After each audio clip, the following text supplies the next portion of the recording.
my first day as an advisor was actually September 11th. Oh. That's September 11th. That's September 11th. That's September 11th, yeah.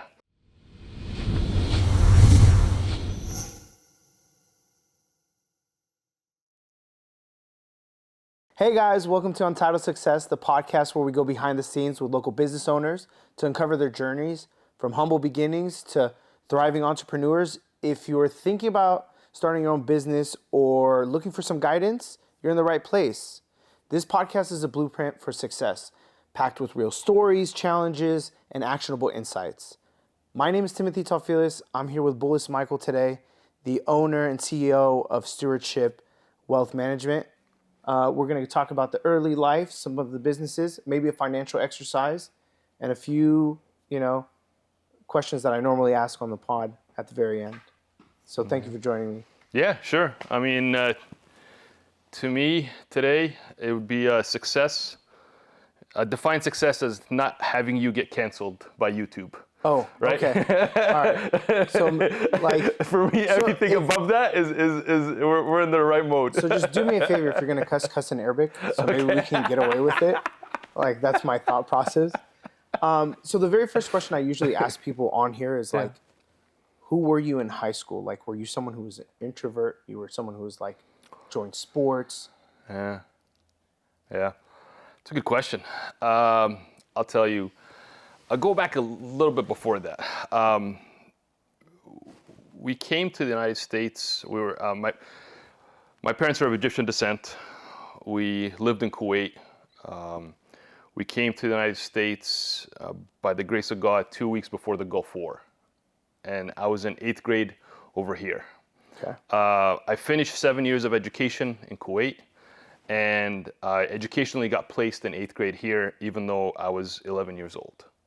Okay, my peers, in 8th grade, everybody's 13, sometimes 14, right? And so if you think about that age gap, there's not just numerically the age gap, but also size-wise, it's pretty big. And then I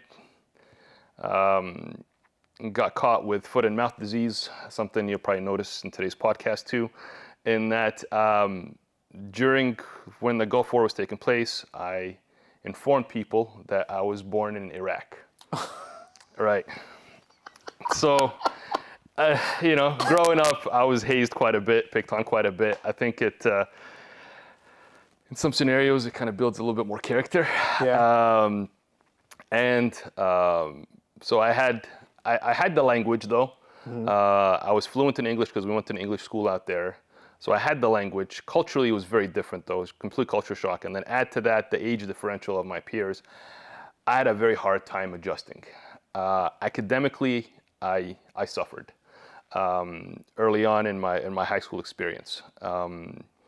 Although the subjects themselves, I can understand, I can comprehend, I can do well when I had the attention to do it. I think I had undiagnosed ADHD in the time, so that didn't help. But I found that, to a degree, it was kind of a gift. Okay. In the fact that if something interests me, it would consume me. Okay. Meaning that, like, if I liked a book, I will be reading it for like 8 hours a day, and I will literally let everything else go. Okay.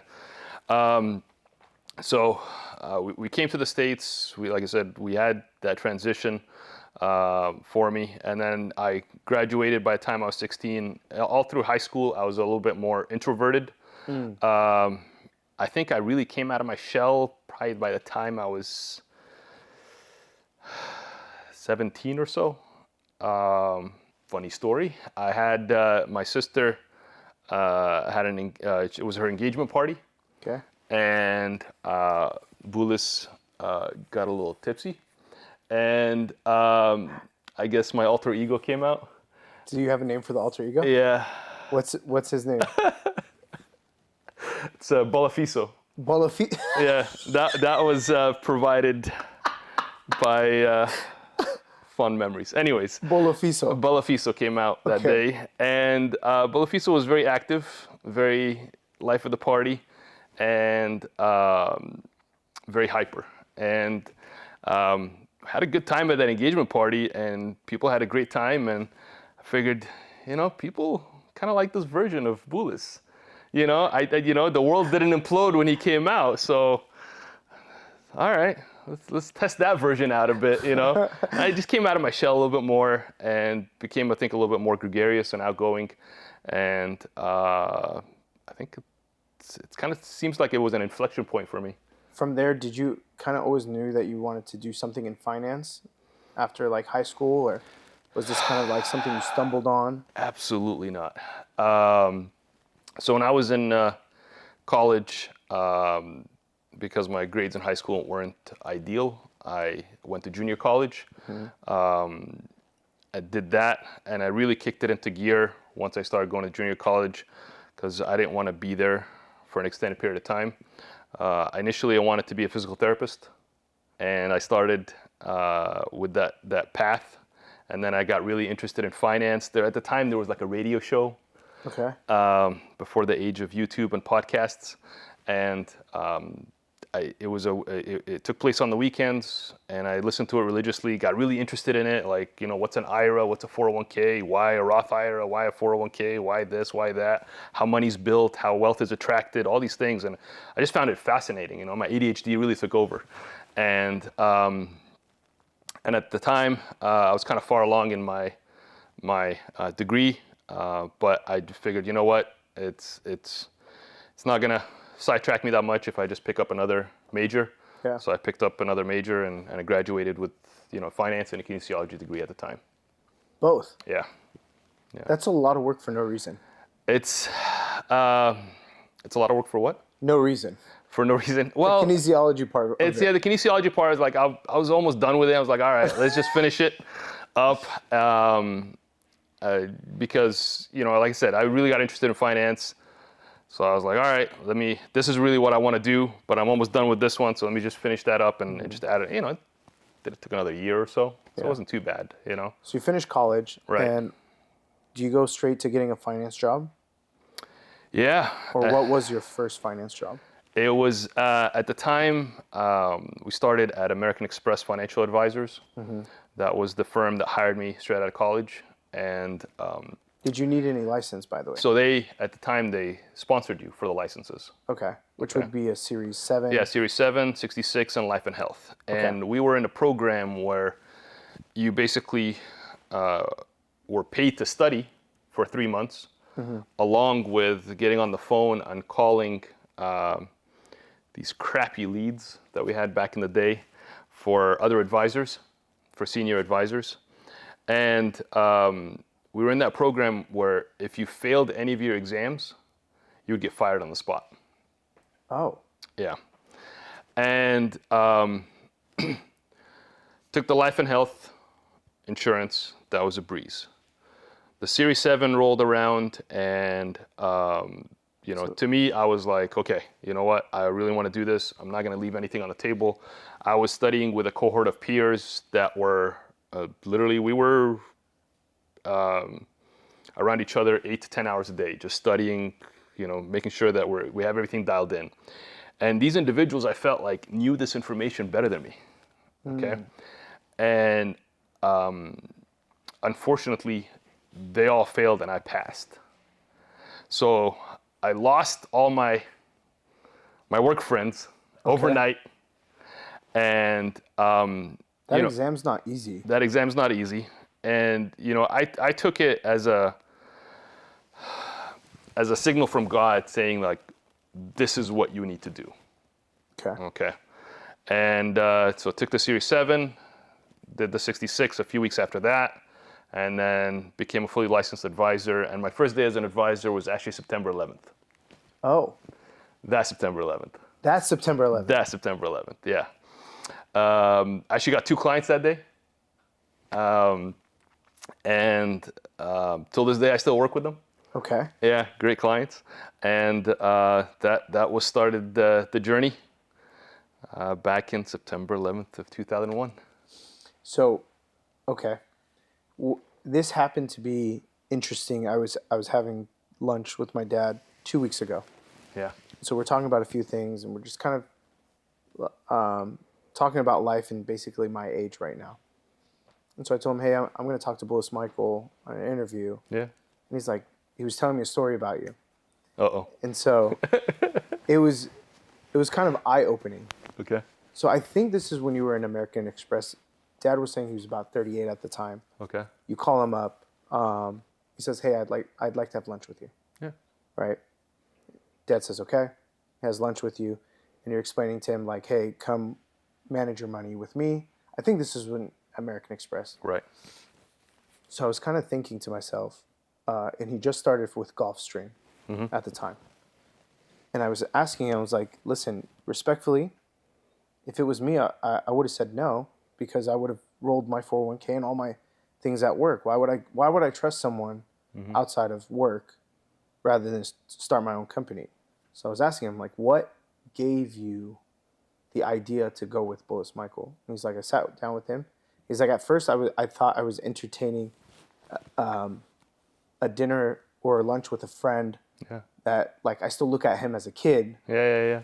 And when I sat with him, he really knew all of his products. And so why wouldn't I go with him? Right. And I'm like, wow. Like, so what? It wasn't just confidence. He's like, no, he knew exactly what he was talking about. Yeah. So it would be more advantageous for me to go with him, someone who really cares about my well-being, than my company. Right. And so how did you build that confidence to know your products at that time? Because if he's 38, how old are you? I started, so September 11th, I would have been 22. 22. Yeah. So you're between 22 to 25 at this period then. Yeah. And so that makes it even, like, crazy, because if I'm 22, I'm trying to talk to, like, Amu or... Right. They always look at me as a kid. Right. So how did you pass that barrier? Yeah. With not only him, but with other people, I would assume, as well. Yeah. No, I'm forever grateful for, those individuals that, to be honest with you, took a chance on me. Because in our industry, the turnover is flooring. Like, I don't know how else to say it. Like, I'll tell you, like, when I was at American Express Financial Advisors, and then it transferred to, became Ameriprise, I think the success rate is something like 1 out of 70 or 1 out of 100. I believe that. Right. So it's a very tough industry to work in. And like I said, I'm very grateful for the individuals that took that initial chance on me.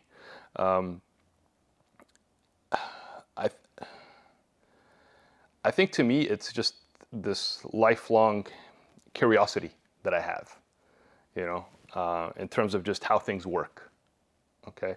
So just be constantly curious about, like, just random things, and just,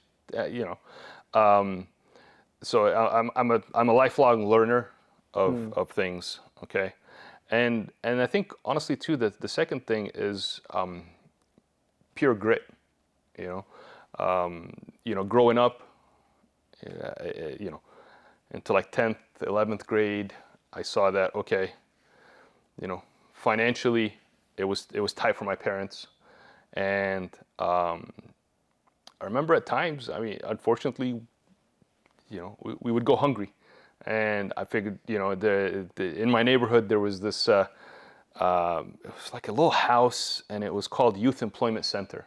Okay. And literally, you would go there if you were like 13, 14, 15, and you would just pick up odd jobs of, mowing people's lawns, cleaning their houses, all these things. And I think, to me, working at such a young age, and if you want to give up on humanity, go clean people's houses.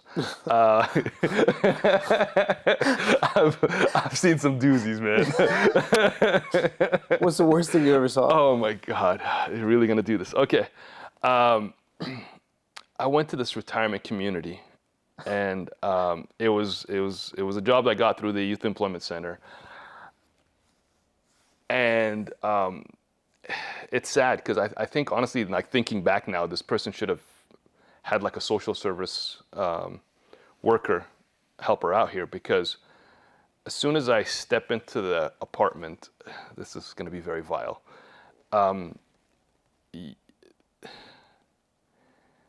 Your foot would stick to the carpet as you're walking into it, and it was just, yeah, it was very vile, and it's just mountains of like paperwork, just dishes that have been there for like a month at least. It just, yeah, and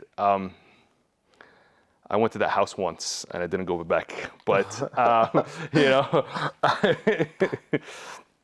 So, but I've had experiences that I think most individuals, don't have. Most kids are not, really, selling paper, door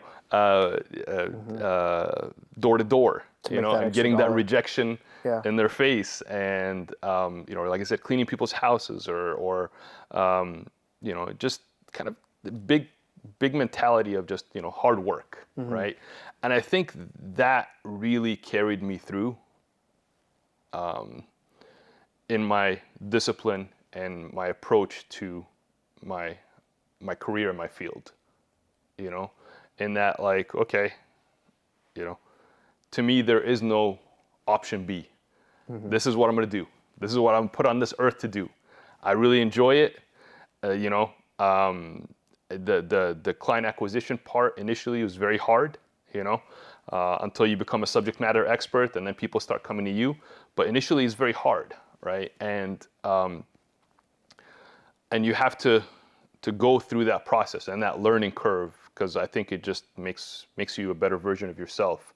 And having that discipline and that structure early on really allowed me that grittiness to push through all that, So you started September 11th. Right.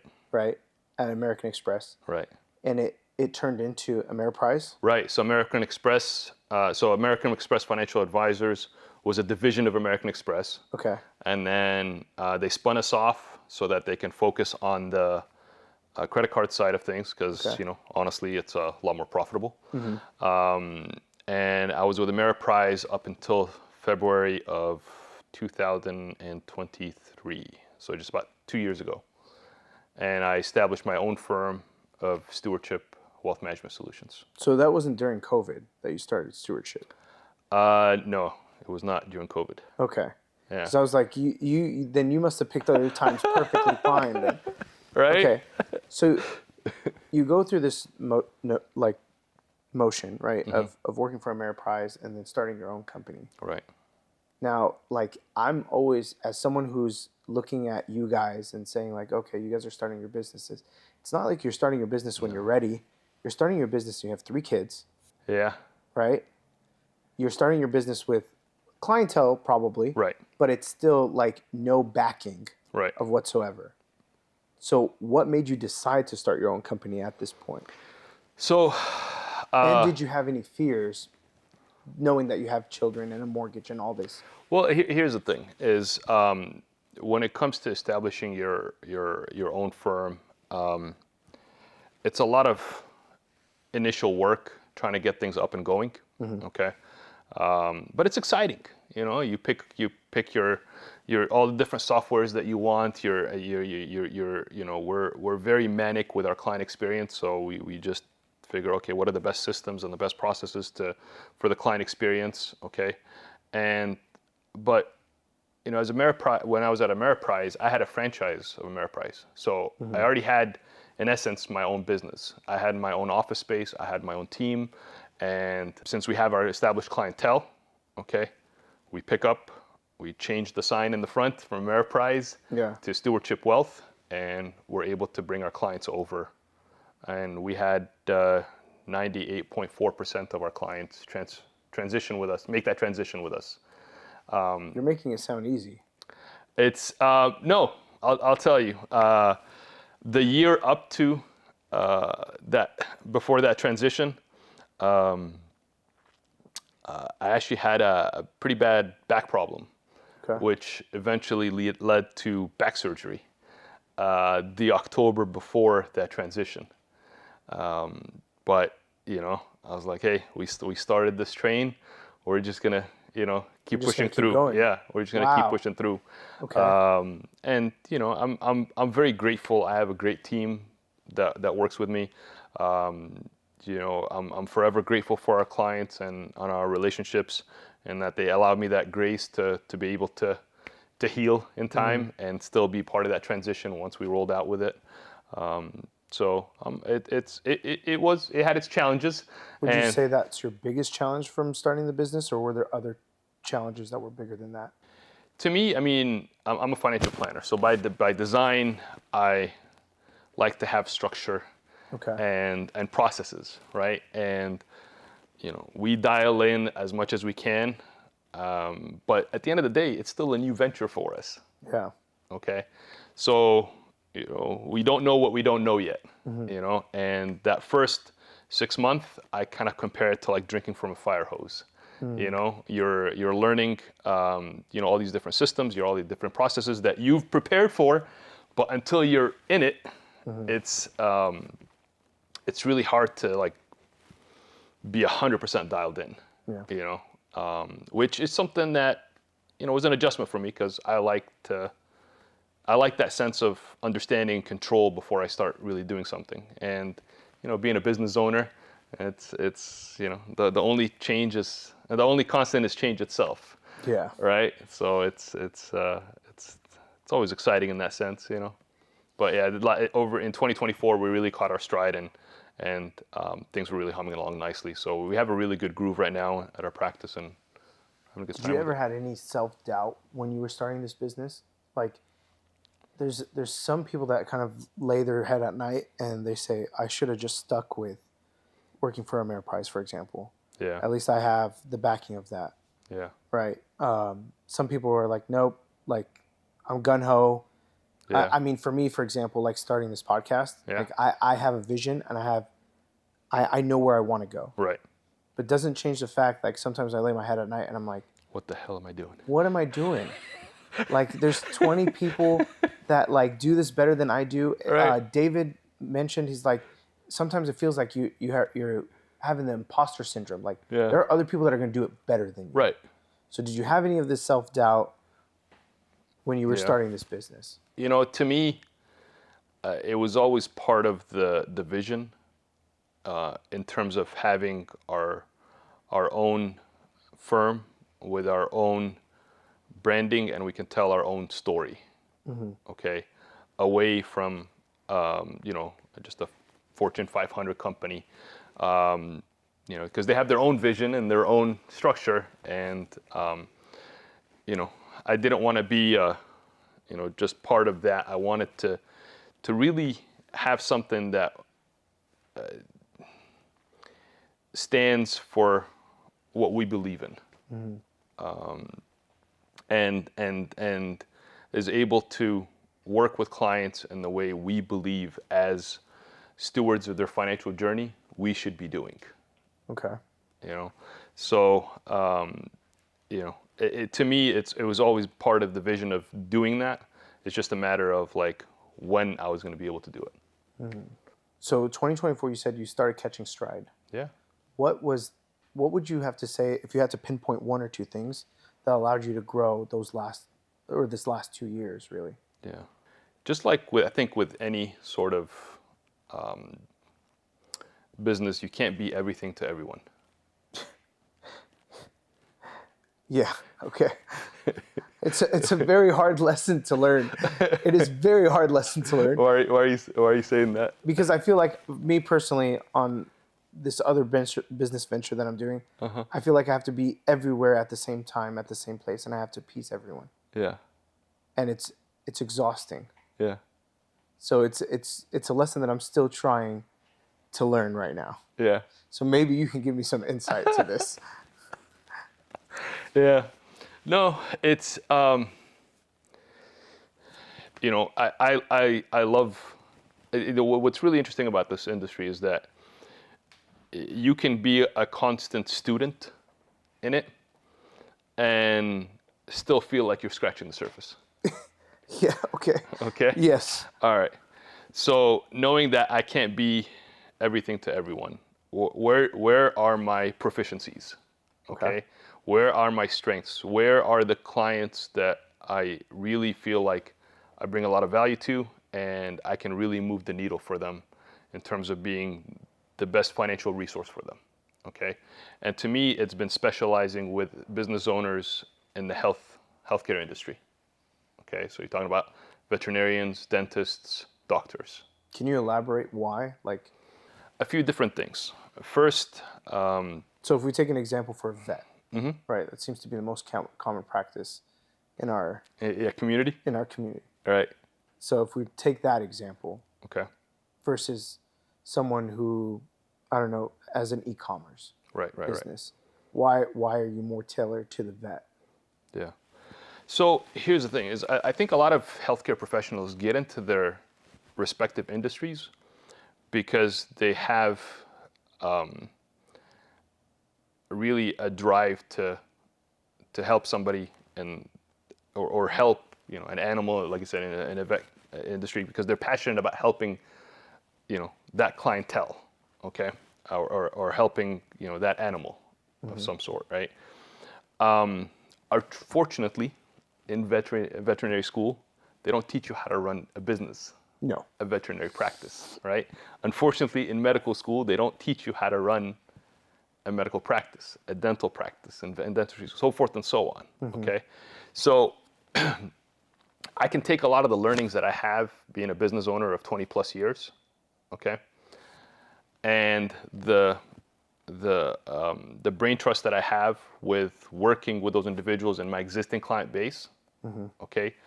And help leverage systems and networks to be able to bring those solutions to somebody that's going through the process of either trying to grow and scale their business, or they're trying to also, on the flip side of that, systemize their business so they can transition and sell it. Okay. Okay. Okay. Now, as a financial planner, I can't do that for everybody, but I know within that space, with the clientele that I have, within the networks and the systems and my expertise that I bring to the table, I can bring that for them, and really be, like I said, a resource that they honestly can't live without. And I'm not saying that out of cockiness. No, it's out of confidence. It's out of efficiency. Right. Right. It's I guess so. One of the things that I've been kind of doing on the side is like helping people lease cars, right? Okay. Like some of my buddies, some of my friends. Okay. Right. Like I serve as a very like macro financial advisor for them. Okay. Right. Okay. So they don't have time to think about these things. Right. They've put their entire trust in me and trust that I will get this job done. So it's about, I would assume, efficiency. Like I don't have to worry about these things because Boulos Michael has this done. Right. I can check in with him every so often if I want to change my game plan, but it's about trust and credibility, right? Right. Yeah. Efficiency or proficiency. Efficiency, proficiency. Sure. Yeah. You could take that as a tagline. Yeah. I just said, hey, make sure you tag that efficiency, proficiency. As a financial advisor throughout your entire career, have you run, again, if you can speak to it, have you run into any ethical dilemmas, and how did you resolve that? Because there's probably two industries that I think ethical dilemmas happen the most: pharmacy and financial sectors. Pharmacy. Yeah, because we actually have a lot of friends that are in common that are in pharmacy, and when I sit there and I hear the stories like, hey man, I'll give you $1,000 if you don't pop these pills, like just don't, whatever it means to them, don't like open the cap, like just sell it to me. And they're like, well, that's my license, but that's also an extra $1,000 I didn't have. Oh wow. Right. In the financial sector, there's always, it seems to be some kind of ethical dilemma all the time. And that's unfortunate because, no good news makes good news. Yeah. Right? So, unfortunately, in our industry, it's those individuals that have, the Ponzi schemes or really, stole clients' money You know, you've seen that over and over again with athletes and actors and so forth and so on, you know. And that's just so unfortunate because I think besides somebody's personal physician, a good financial planner is probably one of the best resources somebody can plug into. Imagine having the peace of mind knowing that you know an individual that has a stress-tested process when it comes to building financial stability and financial wealth, right? If you can basically, like you said, transfer that for the sake of efficiency and proficiency, then there's other aspects of your life that you can really focus on and excel in, right? Right. I think something that we're very proud of in our practice is that, you know, I know we're kind of go off on a tangent here, but the divorce rate in the U.S. is 50%. Right. The divorce rate, I think in California is 60%. Okay. In Orange County, it's 70%. Makes sense. Okay. Maybe if you lowered it maybe one more step to Newport, you might have a different result. Anyways, Right? Sorry. Anyways. In terms of my clientele and the practice, our divorce rate is very low.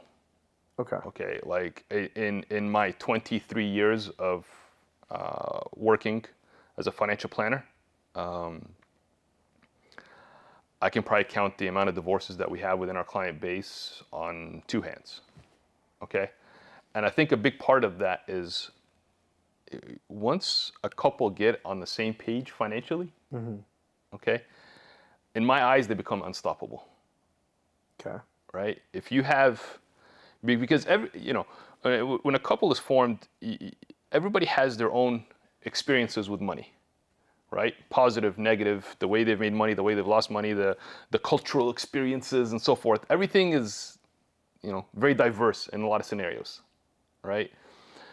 And unfortunately, that's one of the top reasons people get separated and get divorced. Yeah. Okay, so if I can bring that clarity to the table, get a couple on the same page financially, okay, they can focus on other aspects of their marriage to deepen that part of their relationship, knowing that the finances component is dialed in. Okay. Okay. So you single-handedly reduce the divorce rate. There you go. You see the halo on my head? Yeah, I need that. So have you ever been faced with ethical dilemmas like in your? Yeah. Look, ethical dilemmas, always present themselves in our industry. Okay, because there's so many different ways you can work with clients. Okay, you can, you can charge per trade, you can charge per commission, you can do a fee only, whatever else, and there's different products that have different commission structures and so forth and so on. Okay. Yeah. Look, I felt that, in our industry, you can make a comfortable living. Okay. And my approach has always been, okay, if I do what's best for the client, okay, or not if, when I do what's best for the client, they will see me as a resource. When they see me as a resource, they will come back to me over and over and over again, because there isn't this hesitation of like, okay, Boulos is good at what he does, but I don't know how he's going to make his money off of me. I don't want to have that doubt in the client's mind. And that was actually one of the catalysts too of becoming an independent advisor, is that we're actually a fiduciary advisor. A fiduciary advisor is bound by the legal standard of what's in the client's best interest. Okay, so you're like, well, what's a fiduciary? Like if you think of like a doctor, okay, a doctor doesn't get compensated by pharmaceutical companies. If he did, you would get a little worried. Yeah. Right, in terms of the medicine that he's prescribing to you. Okay. The same thing with an attorney. Okay, an attorney, you're paying them to represent you, and in essence, you want the best legal representation for yourself. So they have a fiduciary standard to you. Okay. And the same thing can happen within our industry as financial advisors. known as a fiduciary financial planner or financial advisor. Okay, approximately, I would say less than 10% of financial advisors in the industry are fiduciaries. Okay, when I was with Ameriprise, I worked within a fiduciary standard. Okay, but I couldn't call myself a fiduciary Because you were still trying to appease the shareholders. it's the shareholders came secondary. Like I said, Or is it because like you're still working for a company, so you still have to push to some degree the company product? Ameriprise gave us flexibility, you know, so it's not like they said, hey, you need to do this month or whatever else, Gotcha. you know. Okay. You know, so Ameriprise ran a pretty clean firm in that sense. Okay. You know, but we couldn't put our stake in the ground and say we're our fiduciary advisors. So a fiduciary advisor is also registered directly with the Securities and Exchange Commission. Gotcha. Right. Okay. Yeah. Is there a client, or do you have a story where you transformed a client's financial health and it's like, oh, if there's one example that I can tell you guys that Yeah. really puts the stamp? Yeah. You know, through that, so we do quite a bit of comprehensive financial planning with clients. Okay. So as part of financial planning, we actually track for them how they've done every year. Okay. And, you know, what I tell clients is, look, you know, we're shooting for 4 out of 6 years. Okay. 4 out of 6 years, we have some good traction and we're growing financially. The Okay. main reason it's not 6 out of 6 is in terms of growing your net worth. Okay. Okay. The main reason it's not 6 out of 6 is there's going to be years, for example, where your house value might go down, your portfolio value might go down. Okay. But 4 out of 6 years, we're showing growth. Okay.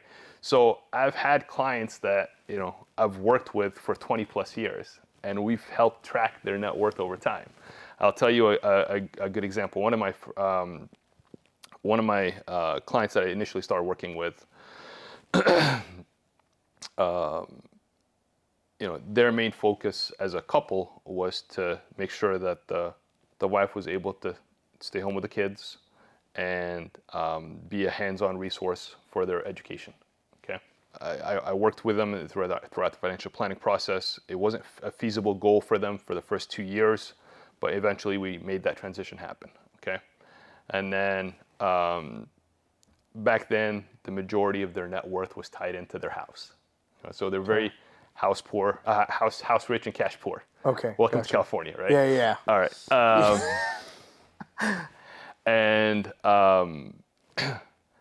And over the years, we've done comprehensive financial planning for them, you know, and we've been through a lot together. We've been through the September 11th. We've been through the tech bubble. We've been through the '08 financial crisis. We've been through COVID together. Right? Oh, man. Yeah. So, and basically just being a resource for them, coaching them along the way, having that that financial education and reinforcing the actions that we're taking, you know, they have more than, I would say, 10x their net worth in those 23 years. And it's not associated with the value of their house. Yeah. It's actually the savings and investments that they've built over time. And in the meantime, they put 2 different kids through college without any sort of student debt. Wow. Yeah. So That's a pretty impressive success story, Yeah. actually, to Yeah. go through many downfalls, Right. right? Right. And still come out and have a higher net worth and put 2 kids through college, especially now. today's standards, yeah. So one of the things that you were kind of mentioning is like you're always ongoing and learning Right. through the process. Yeah. And in order to do so, sometimes you need to go to different seminars and different venues and different networking events. Right. As a 22-year-old, when I was trying to get into like financial sectors, I went through different companies. Probably won't say the name, but there's like 2 of them where they would say, write down your 100 people, go to these different seminars, and like try to figure it out and maneuver yourself. A lot of it I noticed was junk. How do you differentiate, or how do you filter out the seminars that could be avoidable and the seminars and networking events that you should go to, based on like the many years that you've been a financial advisor? I may not have a good filter for that. Okay. Okay. And here's why, is that when I got started in the industry, they gave us these leads, okay? Okay. And it was just as bad as like just calling from a phone book. Okay. And this was before the do not call list. Before you, just for my viewers out there, Yeah. do you want to explain to them what a phone book is? Oh wow. Okay. It's a very nice paperweight. No, it's You can occasionally hit people with it too. yeah, and it would be a huge flex if you could actually rip one up. Does your daughter know what a phone book is? Oh, okay, all right. Just I just want to make sure. So do you really want to tell them? No. Okay, I'm playing. okay, all right. So Y'all can look it up. yeah, Google it. And back then too, it was you can dial from 9 in the morning till 9 o'clock at night. Okay, and I was very stubborn. I said, this is the career that I'm doing. There is no option B. I want to save enough money to be able to get married and buy a house. Okay. And there was no looking back. Okay. I was not going to fail at this. Okay. Okay. So I would call these leads, you know, and I was very diligent at it. And that's how I started my client base. Okay. Over the years, I've built, like I said, a strong niche working with business owners in the healthcare industry. And approximately, I would say like 30 to 35% of our clientele is actually from our Coptic community. Okay. So just a lot of it's organic growth. Okay. I do have a networking group that I meet with, you know, every week, every Tuesday morning at 8 a.m. We meet for an hour, and you know, we have your mortgage broker, you have your, you know, your accountant, you have your attorney, so forth and so on. Okay. So that's a network of people that I've worked with over the years. Okay? That's the table you've built, right? Right. But in the process, like if you're telling your daughter, right, you want to be a financial advisor, and she's starting off brand new, right? And she's going to these different seminars. Like I'm picturing myself going to like 4 different seminars where I thought I was going to get something. I thought I was going to get some kind of substance, and it ended up either being one, like you have to pay in to get financial freedom, no go, right? Or 2, they're just like, hey man, if you excel, if you do well, if you live large, right? Hustle mentality. You'll have a financial freedom. Yeah. So it's like, how do you differentiate? How do you find the valuable networks, right? Especially in your daughter's age right now. She's going to be bombarded on social media like, hey, come to us. Like we have a networking event. It's from 9 to 5, whatever, or 5 to 9, sorry. Like how would you tell her to be like, okay, avoid those seminars, avoid those networking events. No, you should go to these ones and you should go to that one. Yeah. Like I said, I don't know if I have a good process in terms of filtering in that way. Okay. I'll tell you though, generally for like our industry, the College of Financial Planning. Okay. That's the body that provides a lot of the designations for our industry. Okay. And they have a lot of offsites. They have different networking events. Different educational events that you can go to. And I think throughout these educational networking events, you can talk to other people there and see kind of what their process is. Okay. So that, you know, if I was an individual that wants to get in this industry now, okay, I mean, you can do it in one of different ways. You can try to go through the classical way of going to like a bank. You know, I think generally they'll have a process where you become like a teller, then a banker, then or a personal banker, and then you know, relationship manager, and then you can become a financial advisor and get licensed, and you can try to build your book that way. Okay. If I was doing it nowadays, though, what I would go about doing, okay, is I would identify advisors that are kind of up there in age, okay, and call them and ask them for a cup of coffee and just tell them, look, I'm really intrigued with this industry. I think it's fascinating.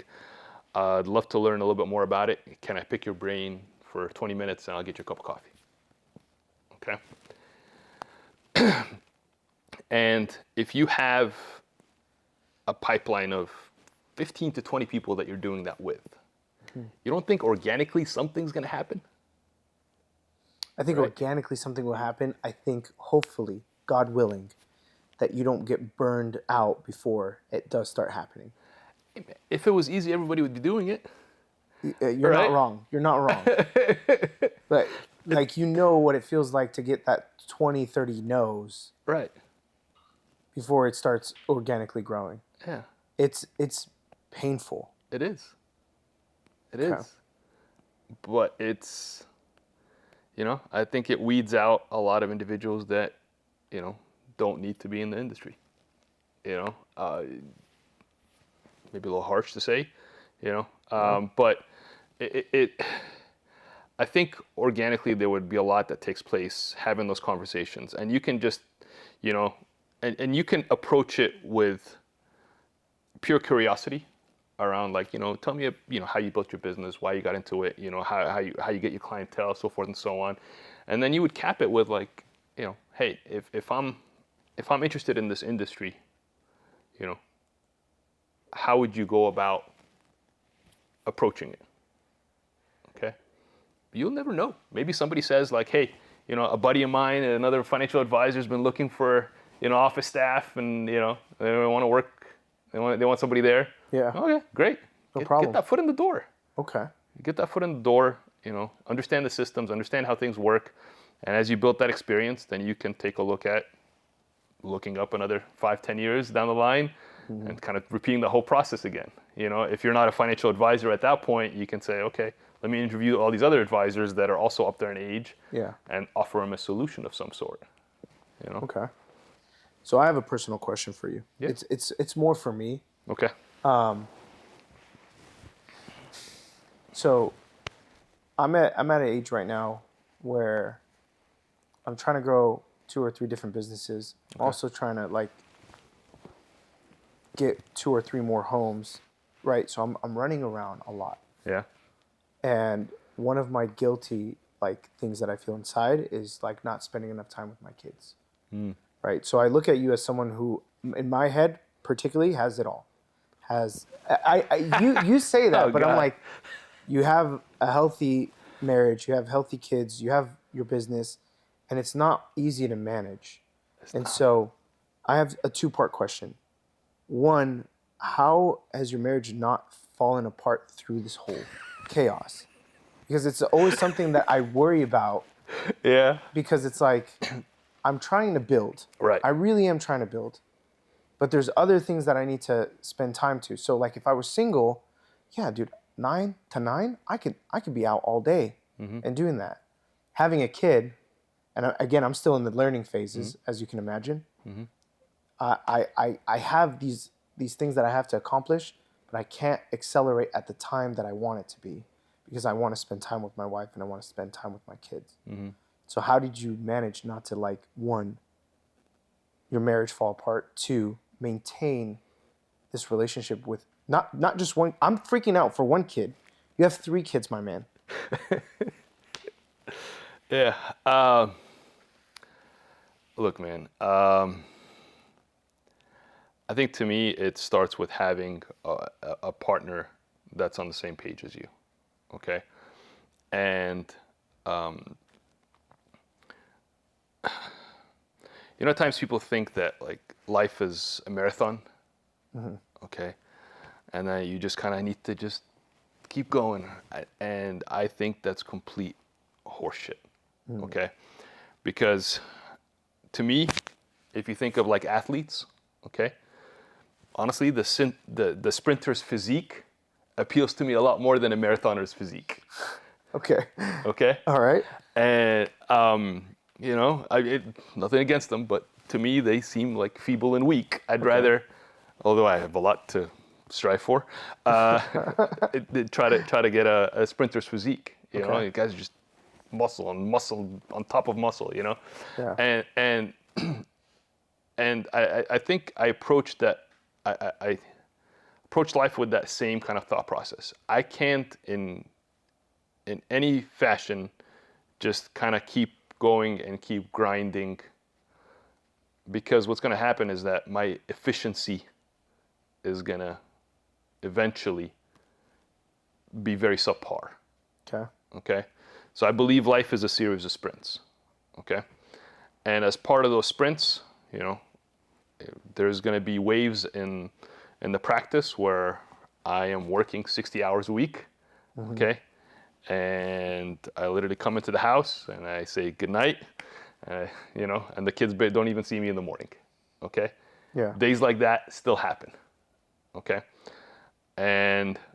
But I have those conversations. Like I'll tell you, when we went through that practice transition, okay, it was an insane amount of work. It was about 80 hours a week for about 8 months, and the family would go on vacation. I would say, okay, I need to stay back. I need to get this done. Okay. Okay. But I had those conversations with the kids. I had the conversations with the wife, saying, look, okay, I am doing these things because here's what we're trying to build as a family. Okay. So just give me the grace. And basically, in essence, I'm asking for permission to really go into my den. Your cave. Right? Get my stuff done, because this is going to impact all of us and it's going to really move the needle for everybody here. Okay. Okay. So that they understand that, okay, this isn't just the way dad does things. This is just temporary for now. Okay. Okay. And then at the end of the sprint, we're going to have a nice family vacation together, and we kind of generally go through that cycle, every like 3 months or so, we take a nice hard reset as a family, go somewhere, connect again. But I think that's also important to have when you're saying, okay, I'm having a hard time like balancing it all around work and family and all these other things. Now, think of your family time, okay? Is it where they are engaged, you are engaged and they are engaged? Or is it, all right, Sonny is over here playing with his toys, I'm watching TV, and everybody's kind of like doing their own thing. And the wife is on her phone, scrolling, Facebook or whatever else. Okay.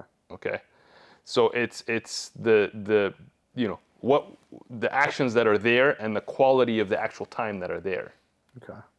I think are just as critical as the time that you're allotting for it. So would you say that was kind of the boundary that you set with him? Is that like, hey, kids, like, I'll be here for X, Y, and Z, but I also need these 60 hours. Right. And wife, I'll be here for X, Y, and Z, but I need this amount of time. Yeah. Right? Yeah. And so, like, how does that look like when, for example, I'm sure your kids are in sports. Yeah. Right? Like, how does that look like if that sport event lands within those 60 weeks? Or 60 hours? Yeah. Yeah.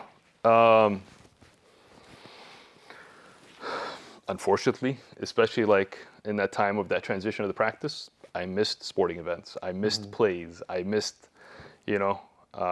outings, with friends and stuff like that. Big birthday milestones and stuff like that. But there has to be a rainbow at the end, right? There has to be like, hey, we're gonna do something really fun together to make up for all this time, and then like with the kids like sports, generally our financial planning meetings, we'll generally meet with clients on a quarterly basis or a semi-annual basis, and those meetings are scheduled at the end of each meeting. Okay. So if there's like, Elijah right now is pretty heavy into soccer with the school. So there's a bunch of games, and and those games are like at 3:30 in the afternoon. It's like, are they expecting people to just whatever? So I'm gonna make most of them, but not all of them. Because I still need to, keep things intact at work. I'm able to move some things around here and there, but it comes at a cost too. Like at times, on Saturdays, I actually, enjoy working. You know, to some people that's a big faux pas, but to me it's like, you know, I don't have the phone ringing from the office. You know, no clients are calling in. My team is not around. You know, and I can just get really focused and really dialed in. You know, get my cup of coffee or my cup of Soon, Yeah. and like really be very present working on the weekends at times. You know, and it doesn't burn me out because, like, you know, I enjoy what I do. Yeah. You know, and it's usually like in the middle of the afternoon on Saturday, you know, they're hanging out with their friends or they're doing something else. Right. And then at night, I come out of the cave and So we have dinner and yeah, there you go. so as a new-ish father and as someone who's trying to build a business and has to spend countless hours, what advice would you give me? Don't try to be everything to everyone. And that's like I said, a lesson that I had to learn being in this industry, in that, you know, like I said, I really enjoy learning quite a bit. It's a very dynamic industry. But I needed to specialize in order for me to be the best version of myself. Okay. So, and I'll see that too with clients that are like business owners, you know, they'll have this like business and it's humming and it's doing well. Okay. And all of a sudden they start getting creative. Oh, I want to invest in, like, you know, more rental property or you know, I have this venture with my cousin that wants to do this other business or whatever else, you know, and it's like, wait, hold on. How much work are you putting in to get that extra $400 in rental income? You know, isn't that same time and effort worth a lot more when you leverage it towards your business? Right? Because, I mean, are you at the point of arrival for your business? No? Okay. Then what can you do to scale and grow and really be that specialist in your industry? And so it's challenging them at times because, you know, at times, like I said, people feel the need to get creative. You know, it's like, well, no, this is where your expertise is, right? You know, where can you move the needle in terms of the systems that are in front of you, your business, to allow you to get more scale and to grow, so that you can have something a lot bigger to transition or sell down the line. Okay. Right. So just figuring out, okay, you know, what do I enjoy? What it allows me to put food on the table? What allow me to be like a subject matter expert? Okay, and really go deep with it, and just don't feel the need to be everything to everyone. Okay. Okay. I think that's where your biggest wins are, which is very hard, because then you're like, well, I have these other income sources. Do I just let them go or what? Maybe. Probably yes. What's important, what's not. If there's one thing, like you're starting your company again, Stewardship, today, right? You're going back to 2023, and you're sitting with Boulos Michael, and you see him with this countless hours. What advice would you give him? One advice would you give him that would be like, hey, let me save you some time. Do this. I think it would be just going back to that specialty, you know, just, you know, really hone in on my expertise as a financial planner that works with business owners. I would have wanted to make that transition even sooner, you know, as opposed to like, you know, can you fog a spoon? Okay, you're a client, you know, and you need to do that early on to be able to survive, you know, but to really hone in on that skill set. And I would tell them, like, hey, you know, everything's gonna be okay. You know, you'll survive. You'll make it. You know, just keep applying the best version of yourself, and everything will kind of fall into place with the grace of God. But you know, just continue to be a student of the industry. Continue to have, you know, the humbleness. I think it's humbleness is a characteristic that I think is severely underappreciated. Yes. Okay. So when it comes to like managing money, okay, I think it's important to have a certain level of humbleness because, you know, market goes up, market goes down, whatever else. You need to have that even keel to be able to manage, you know, that ups and downs that eventually over time are ups, okay? But you need to have that emotional resilience. You need to have that background understanding. The thing is with financial advisors, right? Right. Especially wealth managers, some of them don't like. Some of the clients don't want you to be humble and meek. What do you mean? Like they want to come to you and they want to be told what to do, right? So Right. maybe That's advice, yeah. clarify for me, like they want a dog, right? Some of the clients want a dog, right? They want a pit bull, they want someone who goes crazy and all this stuff, right? And sometimes that's not in for me in particular, like that's not in my nature. Right. So how would you tell that person to be humble and meek? You know, I figured out very early in this industry, I don't need to boil the ocean in terms of having a good sustainable financial planning practice. Okay. I don't need to be everything to everyone. Right? Okay. Meaning that, like, you know, if that's what they're looking for and they're looking for the home runs and, you know, for me to find them the next, you know, Google or whatever else, I'm not their guy. My job, I tell clients, my job isn't to make you rich. My job is to keep you from being poor. Okay? Okay. And that doesn't necessarily mean that you won't be wealthy. Okay? But it's not going to be an approach where you're going to lose sleep at night. You know, singles and doubles get us there all day long. Okay. Okay, we don't need to reinvent the wheel to get our desired outcome.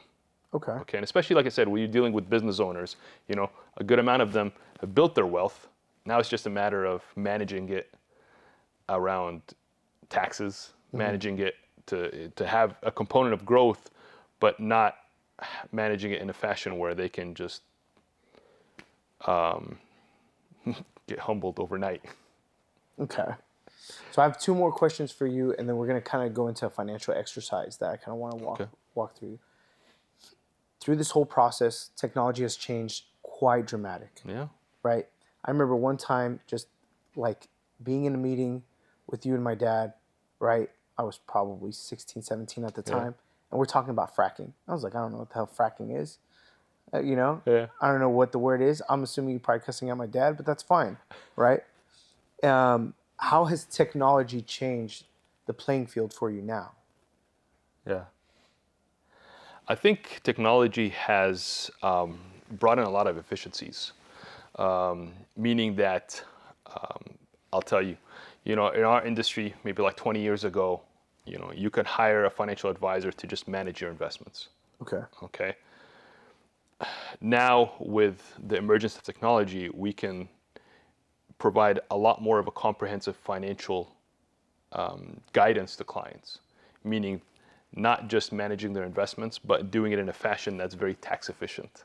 Okay. Okay, doing it in a fashion that we built a framework and a process around the purpose of this money. Okay, and so, you know, we've integrating estate planning strategies, we've integrating, you know, tax saving strategies. Tax planning is a big part of what we do nowadays. And really quarterbacking the relationship for somebody's complete wealth strategies, okay? Integrating the estate planning attorney, integrating the CPA as all part of the team to make sure that you're optimizing everything that you can for yourself in your financial journey to get you the desired outcome that you want. Okay. So technology's allowed us to become better versions of ourselves. Okay, and that we can, you know, create those efficiencies and have now, you know, systems that allow us the visual aids to be able to present to clients like, here's the impact of the advice, not just this year, but, you know, over a 20-year, 30-year time frame. Okay, so forth and so on. Okay. It's also commoditized certain aspect of what we do. Okay. in terms of some aspects of the investment planning. Okay, the investment management can at times be commoditized if you're just looking at things in a vacuum, right? So just kind of expanding everything else aside of that brings a lot more value to somebody in their financial picture. But so yeah, we've enjoyed the emergence of technology, the with the transition, away from my previous firm and to my own independent firm. We were able to get some technology tools that we were dreamt about having. Really? Yeah, because to us now it's an open architecture. If it's out there, we can get our hands on it. We don't have to, get legal involved in everything. With compliance, it's of course we do our due diligence and everything with compliance, but it can hinder the implementation of things that can be very powerful for somebody, and the tools that are available for them. My next question to you is, as growing up, there's certain advice there's a lot of things that I throw away from what I listen to my parents, right? As any teenager, adult, and so forth. But there's usually one or two things that hit home for me, right? When it comes to me talking to my parents, there's one or two advice that I hold true to my heart. Truly, even I make fun of my dad. So my dad has this thing, which I think is absolutely cheesy, but being married now, I kind of understand it. Okay. So we're in a, what's it called? A timeshare meeting. And they're like, hey, how did you make 45 years of marriage work? He's like, never change her, always change yourself. I'm like, you want that on the back of a Hallmark, bro? Right? But as you grow up, you're like, yeah, I need to be the best version I can be for this person. Right. And hopefully this partner has the same kind of mindset. Yeah. What advice has your parents given you that you've held to this day? Oh, man.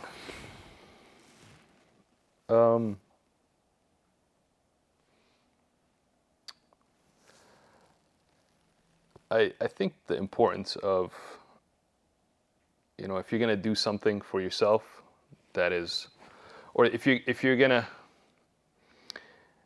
invest in any sort of material possessions, just do it for you.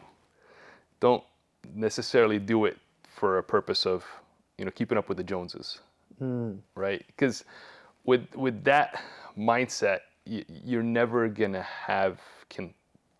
be content. You're never gonna have a framework of gratitude, because you always feel like there's something missing. Okay, so if I have something that I like that is nice, it's because I like it and I want to get it. Okay. The keeping up with the Joneses isn't part of the equation at all. And I think, like I said, it's a framework of gratitude overall, just being thankful for what you have. I think a big part of that is cultural too. It's not just my family. It's Egyptians would always say thank God, shukr rabbina. Yeah. All right. Yeah. Everything's okay. Yeah. Thank God. All right. And to me, it was okay, I wake up every day. Do I have a roof over my head? Do I have food on the table? Check and check. All right, it's gonna be a good day. And it kind of reminds me of what I told my wife when we first got married. I told her look,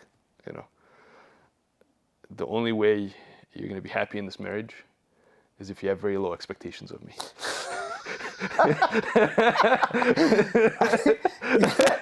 Wow. That's polar opposite than your average Joe. Let me tell you that.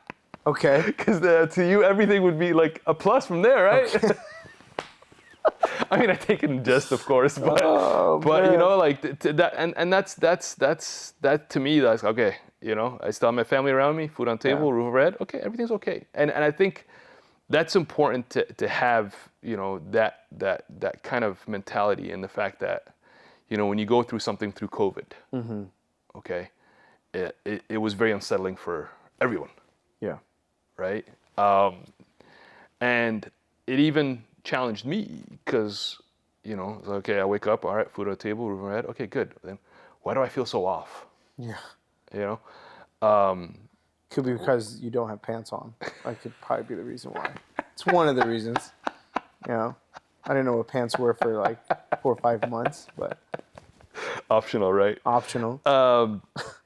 But like, I'm like, and he even tested me. Like I said, it's like, okay, a roof over my head, food on the table, check. Why am I off? Why am I feeling unsettled? Next day, roof over head, food on the table, check. Why do I feel so unsettled? And it always pointed to me that, as a financial planner, I am very structured, right? Okay. Every day, I wake up, get in my car, go to the office, come back, via car, go by the family, have dinner, spend time with the kids, spend time with the wife, go to bed, rinse and repeat the next day, right? Now that's completely out of the picture, Yeah. right? My sense of structure has completely been turned upside down, I'm like, okay, all right. So roof overhead, food on the table, all right, we're okay now. We're okay. So basically having gratitude, Yeah. regardless. Yeah, that's so powerful. All right. So basically I want to take this financial exercise just to one kind of gauge, like, what does it mean to be in there's certain different keynotes that people go through, right, in their life, right? And so one, I want to see, like, what is your kind of advice in that particular instance? And two, like, oh, this is a point where I would step in and kind of help you guys get to that next level, right? So if it's like your kid right now and let's say they don't have money, but they have 10,000 saved up. That person probably wouldn't go and run to you, right? Because you need to keep building that wealth. But what advice would you give that person who's making $10,000 or has $10,000 saved up? Would you tell them stay in the S&P 500? Like, by the way, this is just opinion. Okay, there's no financial advice here, just opinion. Yeah, I think I have to read throw the disclaimer on the a bottom. disclaimer. If you Disclosures will be added at the end. right, if you need financial advice, it ain't me. How old's the person? Or, Let's say 21. okay, all right. I would ask them what would be the purpose of the money, first of all. Okay. Okay. I think it's important to put a purpose and a timeline around your financial goal in order for you to pick the course of action or the investments that you're going to allocate in. That's a good thing. Okay, so Right. that purpose for this person, assuming he wants to get married and buy a house at some point, right? 10K is not going to do it. Yeah. So what would you tell him to kind of start building his wealth? Because now it's the law of numbers, right? So it's like these incremental 10,000 Right. versus this incremental of 250,000. Right. They're going to make two different kind of monies, maybe at the same rate, but they're going to be making different returns. Right. It's was it Albert Einstein, I think, said it best. He said the power of compounding, of money compounding, is the eighth wonder of the world. He who understands it earns it. He who doesn't pays it. Okay. Okay. So here's what I'll see a lot of times. Somebody that like just graduated college and is green and they just want to build their wealth and their financial journey. Okay. I would say, okay, first off, you want to start out with having a cash reserve in case, the car breaks down, heater in the house goes bad or whatever else. Okay. So generally about 3 to 6 months worth of expenses set aside in a cash position in case you get laid off, Okay. car breaks down, whatever else. Okay. You don't want to use credit cards or any of that for it. Okay. From there, we take a look at like their 401k. If they have a 401k at their work, their employer is matching. I want to take advantage of the match. That's free money, Yeah. right? If I'm starting out in my financial journey early on, okay, I assume that as time goes on, my income is going to grow, right? If it doesn't, then you've done something horribly wrong. Right? Okay. So I assume that in my 20s, my tax bracket is going to be probably lower than what it could be in their 40s, you know, for most individuals, you know. So I would take a look at maybe contributing to my 401k on a Roth basis if it allows it. Okay, take advantage of that employer match. Okay, and then from there on out, it's me really investing in myself. Okay, I mean, you see it over and over again. Individuals with bachelors make quite a bit more than people with a high school degree. People with a master's make more than people with a bachelor's. People with a PhD make people more than a master's and a bachelor's, you know, for the most part. You know, of course, we have our outliers and so forth, right? Okay. So just really invest in yourself. Really kind of take the time to sit down with yourself and try to see like where you're at right now in terms of the landscape that you're in terms of your career path. Okay? Try to visualize it. You know, it's okay. You know, I'm an engineer. I'm starting out. You know, eventually I want to be like a director. Okay? Whether it's this company or that company or whatever else, but that's kind of what I want to do. Then what path would I take to accelerate that process and shorten the timeline for me to get there? Okay? So what skills do I need to bring to the table, whether it's technical skills? Okay? Would a master's help me or a PhD help me? Maybe an MBA is better. I don't know. Okay? So that's technical wise. And then leadership skills, right? I think really emphasizing that, that's something I really emphasize with my kids too, is this whole importance of building, you know, that leadership language, because, you know, a lot of leadership is more about connecting and communicating with somebody, right? How do I help somebody get to where they want to go? And ultimately, it's going to help me get to where I want to go too. Mm-hmm. Okay, so you know, developing the technical aspect, developing the leadership skills. Okay, really invest in myself in those, you know, components.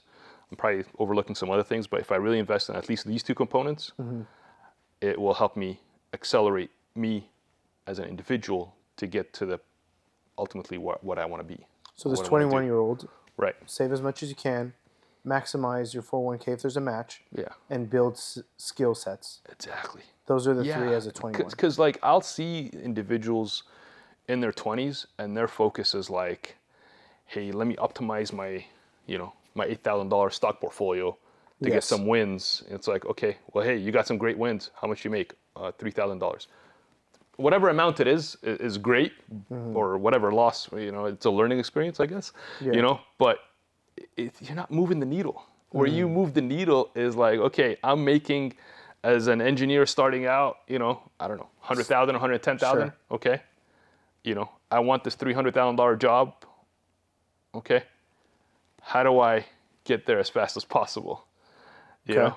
So, you know, stepping away from the trees and looking at the whole forest, mm-hmm. is what I'm saying. Just being very macro with your decision making. So this person at 21, you're like, hey man, my services is probably not the best for you, but let me give you some advice to kind of reach your pinnacle. Right. Now, what about someone, let's say this person now is married, uh-huh. they're making $250,000, has a home, trying to start a business, mm-hmm. right? What are you advising that person at that point?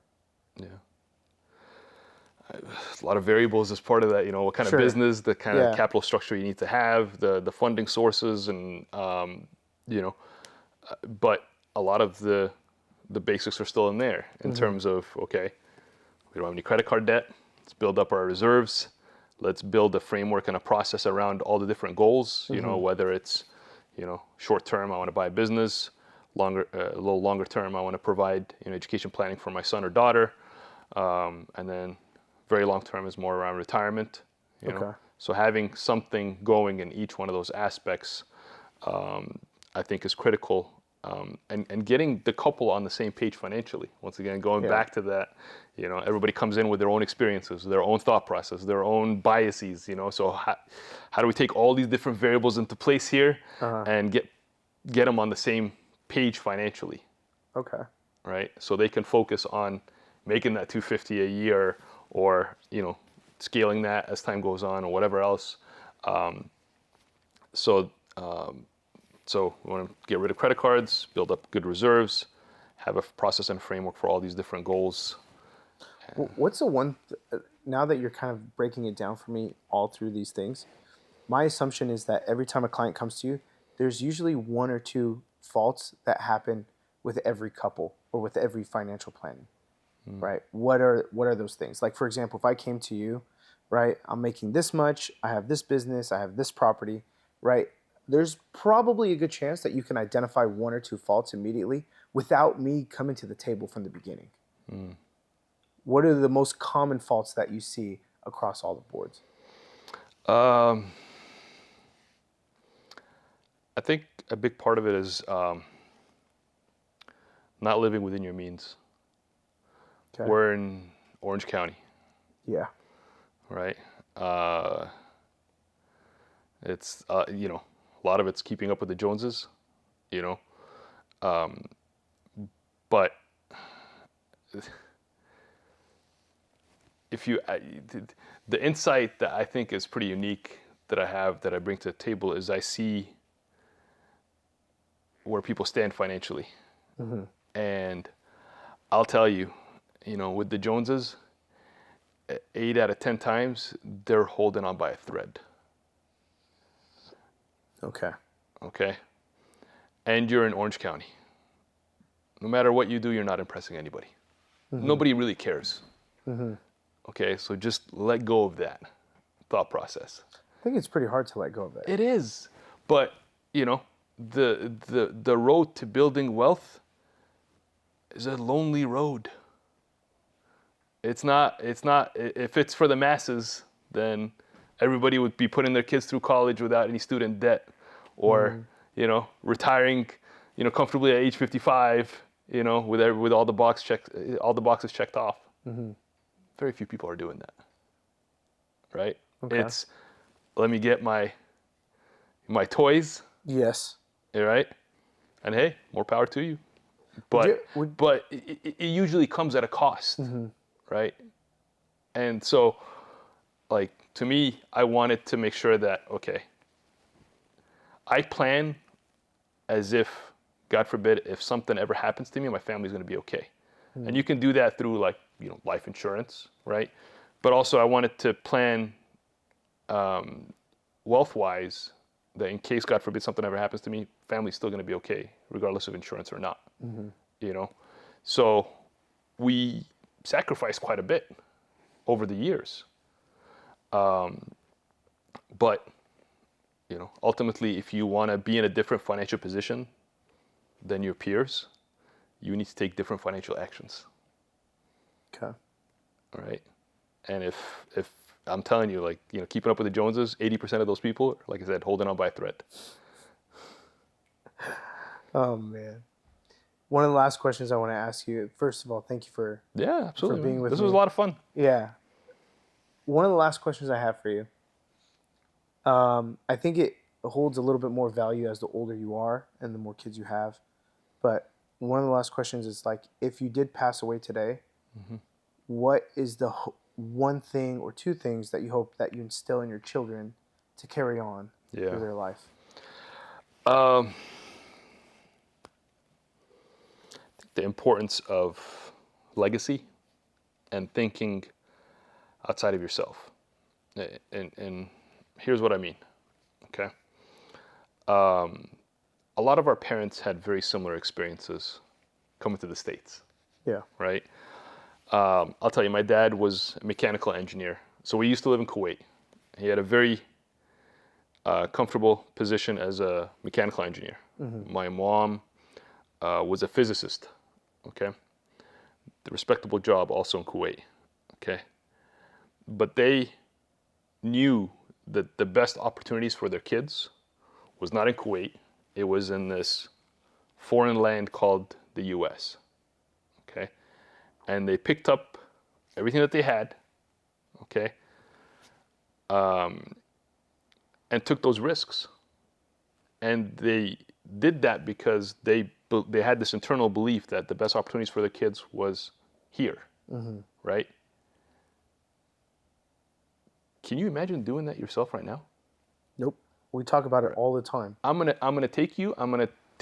send you to Denmark, and you're gonna learn a whole different language. And guess what? Your degrees that you have here are useless. Yeah. You're gonna have to reinvent yourself. You're gonna have to work at gas stations. You're gonna have to work at liquor stores, cleaning toilets at restaurants, whatever you needed to do to put food on the table. And that's what our parents did, right? So it's ultimate immigrant mentality and work ethic. Okay, and it's touching, man. It's our parents left everything that was very comfortable for them, right? And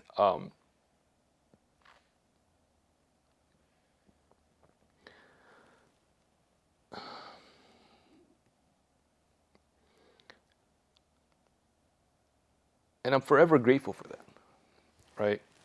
I emphasize with the kids, like, look, our parents gave us opportunities that they never got. Yeah. And they did that because we were important and the most important thing in their life, the critical thing in their lives, okay? And you have now opportunities yourself that I couldn't have imagined growing up, okay? So you do the entire family a disservice if you don't become the best version of yourself in honor for your grandparents that left everything that they had, and for the sake of bringing their family here. So this isn't your time to coast and ride off our coattails. No, you are now in a different platform where you need to really take this mantle and just finish this race at a pace that we never thought was possible. And really the importance of legacy, of growing that family name, give back to your community, have that work ethic. These are all lessons I really wish I'm able to impart to my kids as they grow and as they have their own processes and their own financial journey. Thank you, brother. Anytime. Appreciate it. Yeah, man, this was a blast. Yeah, man. Thanks for bringing me. No, thank you, man. Thank you guys for joining us for another episode of Untitled Success. I hope this was a blueprint for you guys to kind of figure out if I wanted to be a financial advisor, kind of the different things and peaks and valleys that you go through. Boulos, if they're trying to find you on a website, social media, could you tell them where to find you? Yeah, absolutely. So you can go to our website, which is www.stewardshipwms.com. And our office is in downtown Huntington Beach, and our phone number is 714-455-2955. Thank you, brother. Thank you.